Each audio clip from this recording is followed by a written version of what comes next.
Total 1000 টাকা বৃদ্ধি আশা কৰ্মীৰ ফিক্স যেটো ৰিনুমাৰেশন আছিলে তাত বৃদ্ধি পাব অৰ্থাৎ 3000 টাকাৰ পৰা 4000 টাকালৈ এই ফিক্স ৰিনুমাৰেশন বৃদ্ধি হব আৰু 1 অক্টোবৰ 2025 পৰা এটো আৰম্ভ হব। এতিয়া বৰ্তমান 3000 পাই আছে, 2000 সেন্ট্ৰাল গভৰ্নমেন্টে দিয়ে, 1000 স্টেট গভৰ্নমেন্টে দিয়ে।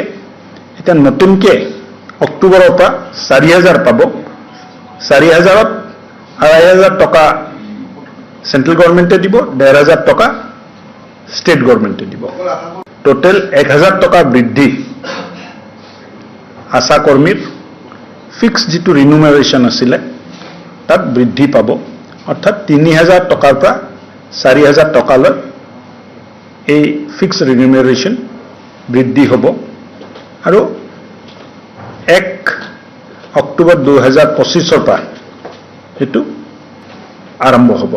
এতিয়া বৰ্তমান 3000 পাই আছে, 2000 সেন্ট্ৰাল গভৰ্নমেন্টে দিয়ে, 1000 স্টেট গভৰ্নমেন্টে দিয়ে। এটা নতুনকে অক্টোবৰৰ পৰা 4000 পাব। 4000ত 2500 টাকা সেন্ট্ৰাল গভৰ্নমেন্টে দিব, 1500 টাকা স্টেট গভৰ্নমেন্টে দিব।